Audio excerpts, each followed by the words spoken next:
You never forget the sound of something breaking that was never meant to be touched. It wasn't just a crash.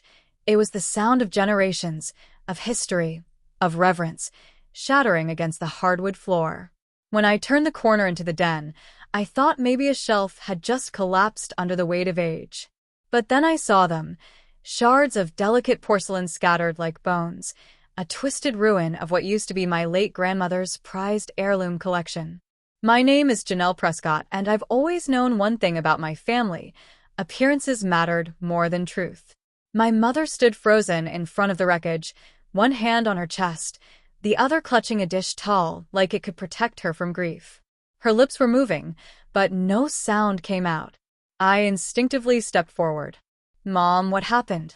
Before she could answer, Shane's voice cut in, smooth as ever. "She did." I turned sharply. My brother was leaning against the doorframe like this was just another one of his inconveniences. Not the desecration of our grandmother's legacy. Not the destruction of something sacred. "She?"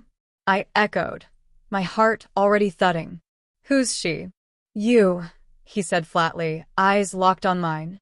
"You were here last night, remember? Said you left your charger or whatever. You were in here moving things." That stopped me cold. I had come by last night, but only for 5 minutes, just to grab my laptop charger and a book I left in the guest room. I never stepped foot in the den. I didn't even turn on the light. I looked at my mother. I didn't go near the cabinet. "I swear to you, I didn't touch anything." Shane let out a low scoff, almost like a laugh. "Come on, Janelle. You've always hated that grandma left the collection to Mom. Said it should have gone to you." "That's not true," I said, my voice rising. "I never said." "You were jealous," he went on, with a shrug that made my blood boil. "You always said Mom babied me, that you were the responsible one. And maybe you're right, but that doesn't excuse this." My mother's eyes finally met mine, and that hurt more than anything, because they weren't searching for truth. They were searching for confirmation of what she already believed. "I don't want to do this right now," she said tightly. Just go, Janelle. Please." "Mom." "Go," she snapped. "Before I say something I can't take back." The room tilted. Not literally, but emotionally. The kind of tilt where you know the ground beneath you has shifted in some way that won't be easily fixed. My palms felt cold. My mouth was dry. I looked back once more at the porcelain carnage. Cracked plates, broken figurines. The head of the ivory angel Grandma Edie had said reminded her of me when I was a child. Gone. I left that house with a hollow chest and a knot in my throat so tight it hurt to breathe. Shane didn't even look at me as I passed him. The next day, I tried to call my mom twice. She didn't pick up. My aunt texted me a vague, "thinking of you," that didn't say much, but said enough. The family grapevine had done its job. In less than 24 hours, I had gone from the dependable older sibling to the girl who destroyed her grandmother's legacy out of jealousy. A few cousins unfollowed me on Instagram. Petty but telling. The part that cut deepest wasn't the social shame. It was the betrayal. Shane had looked me in the eye and framed me. For something I didn't do. For something he obviously had a part in, and he knew exactly how to do it, too. He knew my mom had always thought I was too cold, too serious. He knew her doubts about me ran just below the surface, no matter how hard I tried to be the daughter she could be proud of. And the worst part? It worked. They all believed him. No one even asked me what happened. They just took his word for it like it was gospel. That was the moment I stopped trying to be seen as the better sibling. I didn't want their silent approval anymore. I wanted something deeper. I wanted the truth. I wanted justice. Not the courtroom kind, but the kind that lives in awkward silences and shifting family dynamics. The kind that forces people to look at themselves and each other differently. So I waited. I waited and I planned. Because if Shane thought I'd let this go like all the other things he got away with, he was dead wrong. The thing about being blamed for something you didn't do is, it never leaves you. You carry it like an invisible mark. It changes how people look at you, how you even look at yourself. That weekend, I stayed in my apartment, phone on silent, blinds drawn, trying to make sense of everything. I didn't cry. I just sat there, running the scene over and over in my head. The crash, Shane's voice, the look on Mom's face when she told me to leave. And somewhere in all that hurt, I realized something. This wasn't the first time Shane had done something like this. It was just the first time it mattered. When we were kids, he broke Dad's guitar and told them I was the last one in the room. I got grounded for a week. In high school, he got pulled over with beer in the trunk. Somehow, it turned into a story about me pressuring him to act cooler. No one ever punished him. They just said, he's young. He's figuring it out. But I was always expected to know better. I did know better. I knew better than to fight with him, better than to make a scene, better than to defend myself too loudly because it would come off as dramatic. Shane was the lovable mess. I was the intense one, the uptight one, the one they called when bills needed paying or when Mom needed a ride to her doctor appointment, but somehow still the one they didn't really see. But this was different. This wasn't some dumb prank or harmless exaggeration. This was Grandma Edie's collection. She'd spent 30 years curating it, piece by piece, through thrift shops and estate sales across the South. She used to tell me the stories behind each one, how she got that cracked tea set in Charleston from a widow who reminded her of herself, or the tiny horse figurine she bartered for in Savannah with nothing but a lemon pie.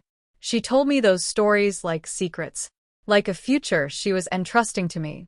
That collection mattered, and now it was gone. And Shane had destroyed it, and stood there acting like it was a joke. And no one had questioned him. I knew right then I couldn't just move on. That's when the idea came to me. I remembered something Uncle Ray said last month at Mom's cookout. He works in security installations, and he mentioned installing motion-activated cameras in Mom's hallway after someone tried breaking into a neighbor's car. She didn't want them at first, said it felt invasive, but he convinced her. Just one, above the hall closet. I remembered him saying, laughing, "No one even notices it." That camera faced the hallway that led to the den. And suddenly, my pulse picked up. If Shane went into that room the night the collection broke, and I was almost sure he did, then the camera saw him. It was a long shot. It could have been turned off, or deleted, or maybe Shane knew about it and stayed out of view. But if there was even a chance that footage still existed, it could clear my name. I had to try.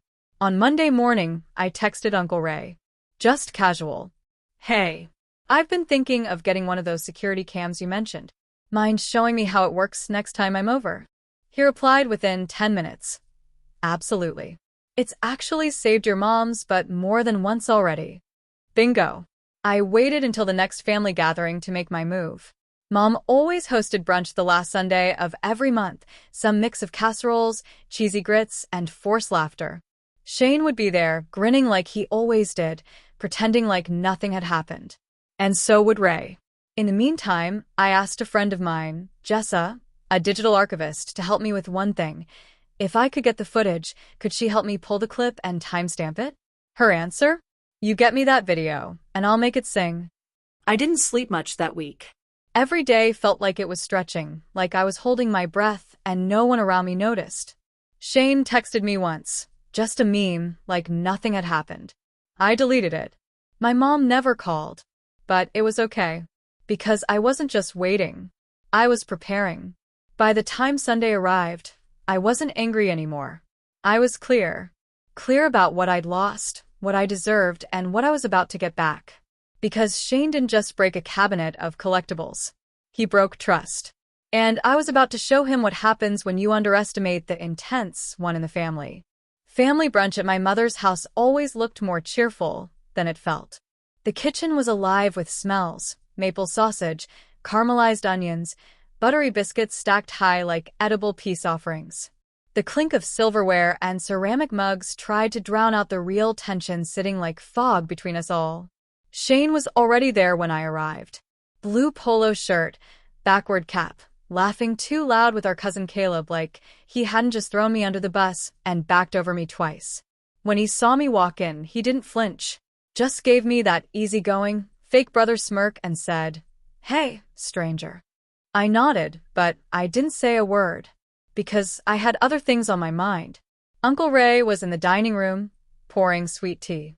I pulled him aside like I was just trying to catch up. Still have those cameras up? I asked casually. He grinned. Yep. Still working like a charm. Your mom acts like she hates them, but she asked me to check the feed just last week. Why, you finally getting one? I laughed. Maybe. Can I see what the feed looks like? Just curious how the motion stuff works. He didn't even hesitate. Sure thing, come on.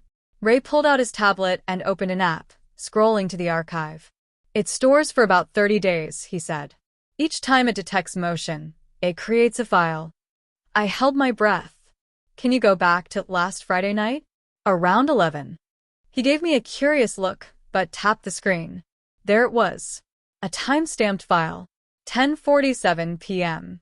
Duration, 4 minutes, 12 seconds. He tapped play. Shane. In full view of the camera. He was alone, holding a wine glass in one hand, clearly tipsy, fumbling with something near the display cabinet. He tripped, knocking into the edge, and then came the unmistakable crash.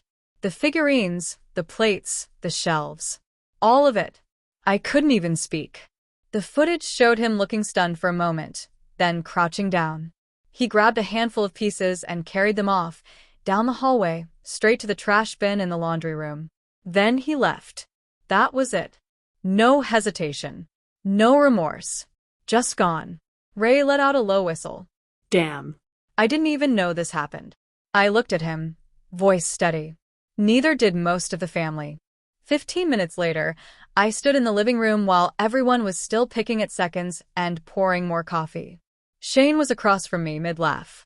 My mom was chatting with my aunt near the buffet table. That ache in my chest returned, but not from sadness this time. From purpose.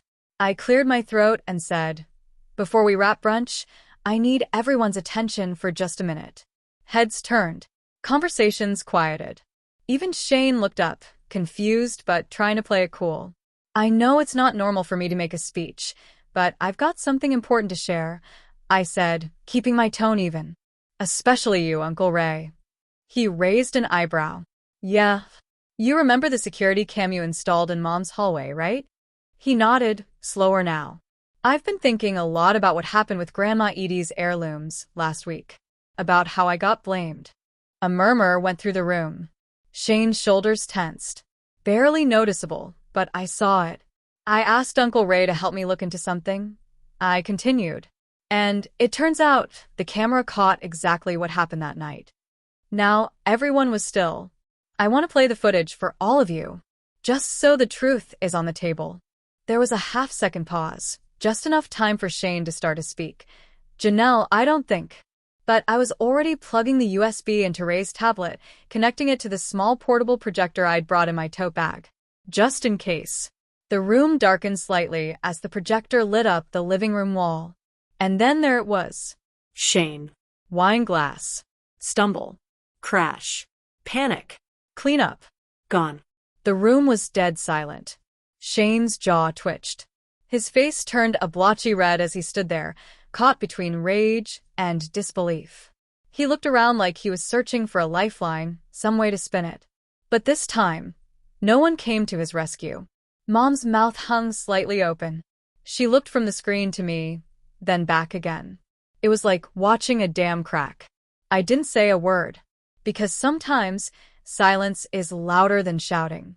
The silence after the video played was heavier than the sound of the crash itself.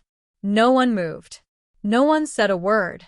Shane stood still, his mouth slightly open, like he was about to explain it all away. But the footage was clear, undeniable, unforgiving. My mother slowly turned to face him. Her face wasn't angry, just stunned, like something inside her was collapsing in slow motion. "Is this true?" she asked, her voice quiet. Shane tried to laugh, nervously, stupidly. "Look, I was drunk. I didn't mean to. But you let her take the blame," she said, sharper now. "You let us believe she did it. She came over that night," he said quickly. "She could have done it. How was I supposed to know what the camera caught?" "Enough." Her voice cut through the air like a slap. I felt a lump in my throat that I didn't expect. It wasn't pride. It wasn't even relief. It was grief. Because even in being proven right, I had lost something. Maybe I'd lost it a long time ago. The rest of the brunch fell apart in pieces. My aunt offered to help Mom clear the table, but no one really touched the food again. Shane disappeared down the hallway without saying anything. Uncle Ray pulled me aside and quietly said, "You did the right thing." Mom stayed standing in the center of the room, like she couldn't decide where to go. Eventually, she approached me. Her voice was softer, more fragile than I'd ever heard it. "Why didn't you just tell me about the camera?" "I didn't want to come with another excuse," I said. "You already made up your mind. You always do." She looked away. "That's not fair." "Isn't it?" I asked. "You've believed him over me for as long as I can remember. I used to think if I just worked harder, stayed steady, never messed up, you'd finally see me." She looked like she wanted to argue, but she didn't. She just nodded, barely. "I'm sorry," she whispered. "I didn't say it's okay." Because it wasn't. But I wasn't there to punish her. I didn't want revenge anymore. Not the petty kind. I wanted something else entirely. Peace. I left the house before anyone else. No goodbyes. No dramatic exits. Just my tote bag over my shoulder and a sense of quiet that wrapped around me like armor. On my way out, I passed Shane sitting on the back steps, staring at nothing. He didn't look at me. Didn't say a word. And I realized in that moment, he would never be sorry in the way I needed. He'd justify it to himself for the rest of his life. I overreacted. He didn't mean it. Families fight. But the difference now? No one else would believe him. And that was enough. A week later, I got a small box in the mail. No note. Just a porcelain angel. One of the few pieces that survived the crash, carefully glued back together. It was my mom's handwriting on the label. I didn't need her to say anything. I placed it on my windowsill. Not because I wanted to forget what happened, but because healing doesn't mean pretending it didn't. It means owning what broke and choosing what stays. Thank you so much for listening to my story. Your support means everything. If this story touched you or made you think, please subscribe to our channel for more real, powerful stories.